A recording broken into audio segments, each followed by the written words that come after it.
Hello, and welcome to Season 2 of Dentistry Support, the podcast, with your host, the kind-hearted and infectious Sarah Beth Herman. We're back for a new season and ready to pack a punch. In every episode, we'll be sharing you quick, impactful insights into the challenges our dental community and leaders in all industries face. Expect a little bit of flair, a few laughs, and you might even recognize a friend or two. Because of you, we are the #1 podcast in dentistry and #1 in management and business. And we couldn't be more excited to keep bringing you practical wisdom and leadership with a servant's heart. All delivered in just enough time for your commute or morning team huddle. We're glad you're here, so let's get into it. Please welcome your host, Sarah Beth. Hey everyone, welcome back to the show. I'm your host, Sarah Beth. And today we're going to talk about what not to do as your first day in the front office role of any business, but specifically, I'm talking dental today. Any industry, any business, all of this will apply, but if you've worked in dental for any length of time, you totally know the struggles that come with this role on their first day. Now, let me say this real quick. If someone sent you this episode to listen to, take a moment to thank them later. Seriously. They didn't do it to call you out or to make you feel bad. They did it because they care about setting you up for success. And trust me, what we are talking about today isn't just some helpful quick tips. It truly will change the way that you approach your first day and your career moving forward. And if you're here because you found this episode all on your own, maybe you are brand new in dentistry or you've been here forever.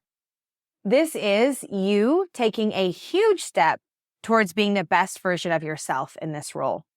This episode is great advice for anyone starting in the front office. It's not just in a dental office, but in any business. So whether you're working in healthcare, customer service, a corporate environment, these principles that we're covering today will help you navigate your first day with professionalism and confidence.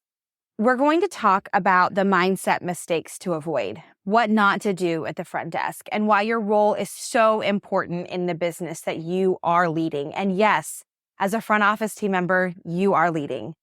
I'm also going to share a story from my own career that highlights some small things that can make a big difference in how patients and your team perceive you. But before we jump in, I want to remind you about the mentoring opportunities and virtual training sessions I offer. And it's not to sell you anything new, but I truly think that so many of us just need to know where to go, how to find someone that does mentoring. How can I just hop on a call with someone and get advice about something? That's me. I am your bestie in business and in leadership and in life. And I would love to have the time with you to chit-chat about things you're challenged with. You can check the show notes for links to my mentoring and different programs I'm offering right now. Let's talk about what not to do on your first day. Your first day starts long before you sit down at the front desk. It begins with how you mentally prepare yourself to step into this role. I'm going to list off a few things in just a moment. But I learned something long ago. When something's really important, don't assign a number to it. They're all important, so I'm not numbering them on purpose. We'll just call them all number ones. Don't just think of this as just a job. You might think it's just answering phones. It's just scheduling appointments. It's just being at the front desk. But let me tell you, it's so much more than that.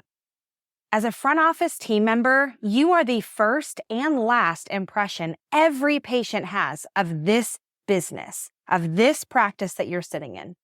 You set the tone for how they feel about their experience. Instead, I want you to approach this role with pride. I want you to walk in thinking, I'm the face of this practice and I'm here to make a difference. Maybe you think I'm cheesy. Maybe you think, really? Like you want me to think that way for a job paying me X dollars an hour? Yeah, I do. Because I think that when you are perfectly designed to be who you are, there is such a bigger plan for you that exists that you can't even see right now. And who you choose to be right now, this day, this brand new job you're getting into, it's going to change everything for you. It's going to allow you to assume the role you were designed for. Number 1, don't try too hard to fit in immediately. I know you want to, and I want to too. Building relationships is really important. But I don't want you to feel like you have to become everyone's best friend on day one. Focus on showing that you are dependable, professional, and ready to learn. Friendships will come with time. Number 1, don't assume you know everything. Even if you've worked in a similar role before, every practice, every business, they have their own systems and their own culture. Walk in ready to observe and ready to learn, not to overhaul or compare to where you've worked before. It is really easy to do that. It's really easy to say things like, at my last job, we did this. Where I worked before, we did this. You don't work there anymore. You don't have to bring them up anymore. If you loved working there and that was the best job you ever have, go back to that job and go work there. But you are in a new phase, a new chapter, a new space, a new place that you're going to learn things you never knew before. Start your day with this thought. Today, I am here to learn. I am here to contribute, and I am here to represent this practice with excellence. The front office is a highly visible role. Everything you do or don't do affects how patients perceive the practice and how your team works together. I'm going to give you another list. And again, these are all number 1 because they're all equally important. Just because one comes before another doesn't mean I don't want you paying attention to the one that comes after. Please don't eat at the front desk. Look, I get it. You're busy, and finding time to eat isn't always easy. But eating at the front desk sends the wrong message. It looks unprofessional, and it is not a great experience for your patients who walk in and see you munching on chips or smelling someone's leftover lasagna. If you've got to eat, step away and find a designated space to do so, on your break, not while you're on the clock. I promise if you think about going into a place where you're about to spend a minimum of $100 and the person greeting you was ruffling through a bag of Ruffles, you would think that was unprofessional. If they were swishing around the ice in their caramel macchiato, you would think it was unprofessional. There is never an appropriate time for food to be at the front desk. This is a business and it's a professional environment. And if you owned the place, you wouldn't want people to be unprofessional and you wouldn't want to have that conversation about them not being professional. Number 1, don't be on your phone. Yes, I know it's your phone. I know you pay the bill. I know you have family that needs to get in touch with you. I know that you might have a child or you might have a really important thing going on that you need to get a message for right away. I know that. And I believe that you should have the ability to do all of those things and have all those things. But when you are at the front desk, you are the face of the practice. And being on your phone, even for a second, can make patients feel like you're not their priority. Save your personal messages and browsing for breaks. If you need to check on something urgently, step away. Make sure your family has the phone number of the front office. If you need to keep your phone in your pocket so that you can feel it vibrate, so that you can go grab it when you need to, or you can step away and say, you know what, can you excuse me for a moment? And step away and go look at it. But don't pull it out of your back pocket or out of your scrub pocket with a patient in front of you. Ask to be excused, ask to separate yourself, and leave the situation. Number 1. Don't bring negativity to the front desk. Patients can sense your energy. If you're frustrated, annoyed, uninterested, it shows. Your goal is to make your patients feel welcomed and cared for from the moment they walk in. It really does matter. Number 1, don't overshare or gossip. Talking about your personal life or office gossip at the front desk is a no-go. Patients can hear more than you think, and it can damage the professional atmosphere of the practice. Let me tell you a story. In fact, I'm probably going to have a couple of stories in this episode. It was my first day. I was working with a large group practice out of Phoenix, Arizona. And I was in a new role where I was going to be overseeing 30 practices at this group. The COO took me out for lunch. When we went out for lunch, she told me how her husband hated that she had this chief operating officer role. I'll never forget this conversation because I was so shocked that she felt comfortable enough to talk to me about her husband. On the very first day I started my job, we were standing in line at Chipotle. I remember what I ordered. I remember what I was wearing. I remember the whole conversation and just feeling like, this is wild. She told me how her husband really just wanted her to leave and he didn't like how many hours she spent working at this job and all of the time it took from her, and that he made plenty of money. And so she should quit her job and stay at home with their son, and she didn't need to work.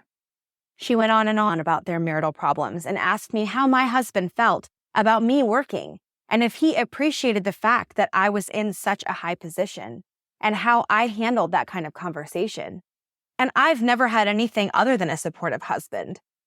He's always encouraged my dreams and when I had advancements at work and when I made things happen and all of the things that I had to do, he respected that because that was the role that we had.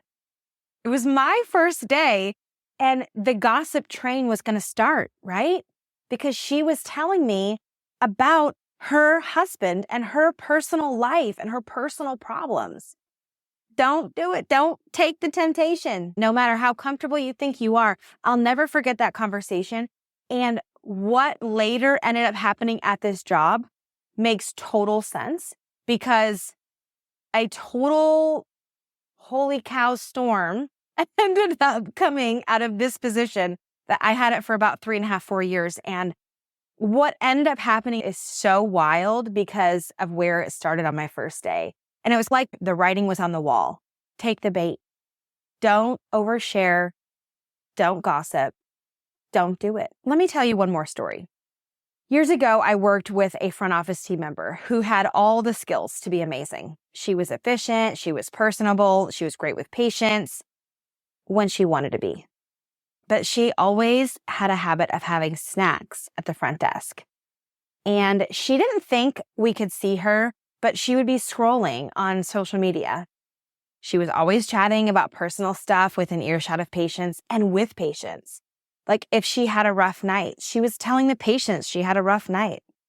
One day, a patient pulled me aside and said, I love this practice, but I feel like your employees here don't take me seriously. It's like they're too distracted to focus on what's going on. And I've been coming here for a long time. And I'm sorry to have to be the one to tell you that. This was a wake-up call. I realized that our front office wasn't just checking people in and out. It really was about creating a professional and welcoming environment that made patients feel valued, because how many patients came before her that didn't share with me what they saw in my front office. And because I was close with them because they had worked for me for so long, I just was willing to overlook it because they filled the schedule. They did the job really well. I had a conversation with our team about what it meant to represent the brand. And I said, yes, you're a person with your own life and your own priorities. But when you're here at the front office of this dental practice, you're the face of the practice, and everything you do reflects on all of us. Over time, that team member did change her habits. She started to step away to eat only at designated break times. Her phone was kept out of sight, and she was fully present for our patients. What was the result of that? Patients were commenting, that patient came back. And she said, wow, it's totally different in here. I didn't have to fire someone because they were doing the wrong thing. I didn't have to reprimand her. What I did need to do is get together as a team and then make sure we were all on the same page. We were all talking together and we were all on the same mission, which was the patient experience. As a front office team member, your role is about so much more than answering phones and scheduling appointments. Your role matters because you set the tone. Patients decide how they feel about the practice within seconds of walking in. Your demeanor, your energy, your professionalism, it shapes their entire experience. You're the bridge. You're the link between patients and the clinical team. Your ability to communicate clearly and efficiently keeps everything running the way it should. You represent the brand. Everything you do reflects on the practice. Patients don't just see you. They see the values and the culture of the practice through you. If you are looking to elevate your role, I would highly recommend you and everybody on your team to read the book, The Energy Bus by Jon Gordon. This book talks all about how positivity and energy can transform your work and your life. And one of my favorite quotes from the book is, "You're the driver of your bus. Don't let anyone else take the wheel." As a front office team member, your attitude sets the tone for the entire practice. When you bring positivity and focus to your role, it creates a ripple effect that benefits your team and your patients. Before we wrap up, I want to tell you about the virtual training sessions I offer for dental teams. These sessions cover everything from front office professionalism, patient experience, practice efficiency, dental billing, eligibility, phones, credentialing, you name it. These sessions are highly sought after, and we do currently have a wait list. If you're ready to take your skills to the next level, check the show notes for the link to join the wait list. Don't miss out on a chance to grow in your career and contribute even more to your practice. Your That's Good moment for today. Don't eat at the front desk and be on your phone. Patients are watching, and your actions represent the pack. A summary of what we've talked about and everything you need to remember. Avoid treating this role like just a job. You are the first and last impression of your practice, and your impact matters. Focus on creating a welcoming and professional atmosphere for every patient. Remember that your attitude sets the tone for the entire team, and go read The Energy Bus by Jon Gordon. Learn how positivity and focus can transform your work and your life. Thank you for joining me on this episode of the show. If today's episode resonates with you, share it with anyone starting in the front office of a dental practice or any business. This advice is universal, and it can help set the tone for your entire team and set you up for success. Don't forget to check the show notes for mentoring opportunities and virtual training sessions. Until next time, remember, you've got everything you need to succeed. Show up, lead with heart, and represent your team with excellence. I'll catch you on the next episode. Thank you so much for tuning in to this episode of Dentistry Support, the podcast. If you want to get in on the conversation or have something to share, join us on our Facebook group, The Dental Collaborative. Looking to connect or to be a guest? Head over to dentistrysupport.com. Or if you'd like to learn more about your host, Sarah Beth, or maybe you're thinking of starting your own podcast or looking for mentorship opportunities, well, just visit sarahbethherman.com. If you've got just a sec, remember to rate, subscribe, and leave a review for the podcast. That helps us keep growing. Thanks for supporting the show, and we hope you'll join us again in the next episode of Dentistry Support, the podcast.